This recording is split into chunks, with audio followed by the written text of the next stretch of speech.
ಎಲ್ಲ ಶಿಕ್ಷಕರಿಗೆ ನಮಸ್ಕಾರಗಳು. ಕರ್ನಾಟಕ ಶಿಕ್ಷಕರ ಅರ್ಹತಾ ಪರೀಕ್ಷೆಗೆ ಓದಬೇಕಾಗಿರತಕ್ಕಂಥ ಅತ್ಯುತ್ತಮ ಪುಸ್ತಕಗಳನ್ನು ನಿಮಗೆ ಹೇಳ್ತಾ ಇದ್ದೀನಿ.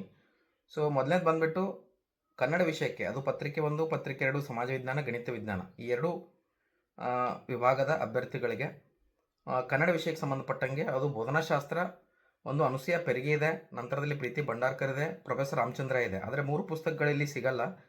ಸೊ ಆದರೆ ನಿಮಗೆ ಇಲ್ಲಿ ಒಂದು ಬೆಸ್ಟ್ ಬುಕ್ಕನ್ನು ಇದರಲ್ಲಿ ಸಜೆಸ್ಟ್ ಮಾಡೋದಾದರೆ ಪ್ರೀತಿ ಭಂಡಾರ್ಕರ್ ಅವ್ರದ್ದು ನೀವು ತೆಗೆದುಕೊಂಡು ಓದ್ಬೋದು. ಎರಡನೇದು ಇಂಗ್ಲೀಷ್ಗೆ ಬೋಧನಾಶಾಸ್ತ್ರಕ್ಕೆ ಸಂಬಂಧಪಟ್ಟಂಗೆ TN ರಾಜು ಅವ್ರದ್ದು ಓದ್ಬೋದು.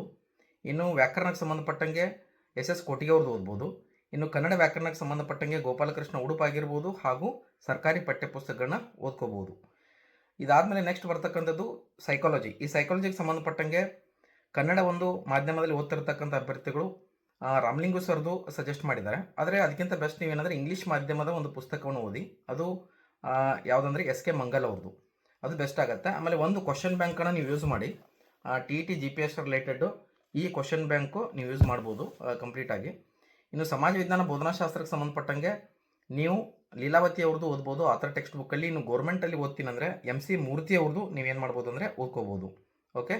ಸೊ ಇದಲ್ಲದೆ ತಿಮ್ಮಾರೆಡ್ಡಿ ಅವ್ರದ್ದು ಇದೆ, ಬಟ್ ಅದು ಅಷ್ಟು ನಿಮಗೆ ಸರಿ ಅನಿಸಲ್ಲ. ಸೊ ಇದನ್ನು ಓದ್ಕೊಳ್ಳಿ. ಇನ್ನು ಗಣಿತ ವಿಜ್ಞಾನಕ್ಕೆ ಸಂಬಂಧಪಟ್ಟಂಗೆ ಲ್ಯಾಂಗ್ವೇಜ್ ಅಂತೂ ಸೇಮ್ ಇರ್ತವೆ, ಸೈಕಾಲಜಿನೂ ಸೇಮ್ ಇದೆ. ಬೋಧನಾಶಾಸ್ತ್ರಕ್ಕೆ ಸಂಬಂಧಪಟ್ಟಂಗೆ NCERT ಫಿಸಿಕ್ಸ್ ಅಂಥೇಳಿ ಮತ್ತು ಮ್ಯಾಥಮೆಟಿಕ್ಸ್ ಅಂಥೇಳಿ NCERT ಅವ್ರದ್ದೇ ಇದೆ. ಅದನ್ನು ನೀವು 2 ಬುಕ್ಸ್ಗಳನ್ನು ಬೋಧನಾಶಾಸ್ತ್ರಕ್ಕೆ ಓದ್ಕೋಬೋದು. ಓಕೆ. ಸೊ ಇನ್ನು EVSಗೆ ಸಂಬಂಧಪಟ್ಟಂಗೆ ನೀವು 6 to 8 ಸ್ಟ್ಯಾಂಡರ್ಡ್ವರೆಗೆ ಸೈನ್ಸ್ ಟೆಕ್ಸ್ಟ್ ಬುಕ್ಕನ್ನು ಫಾಲೋ ಮಾಡಿ. ಅಲ್ಲೂ ಕೂಡ ಬೋಧನಾಶಾಸ್ತ್ರಕ್ಕೆ ಸಂಬಂಧಪಟ್ಟಂಗೆ ನೀವು ಏನು ಮಾಡ್ಬೋದು, ಫಿಸಿಕ್ಸ್ ಏನು NCERT ಅವ್ರದ್ದಿದೆ ಅದನ್ನು ಮತ್ತು ಮ್ಯಾಥಮೆಟಿಕ್ಸ್ NCERT ಅವ್ರದ್ದೇನಿದೆ ಆ ಬೋಧನಾಶಾಸ್ತ್ರ ಪುಸ್ತಕವನ್ನು ಓದ್ಬೋದು. ಓಕೆ. ಇಷ್ಟು ಈ ಒಂದು ವಿಡಿಯೋದಲ್ಲಿ ಚಿಕ್ಕ ಮಾಹಿತಿನ ಹಂಚ್ಕೊಂಡಿದ್ದೀನಿ. Thank you.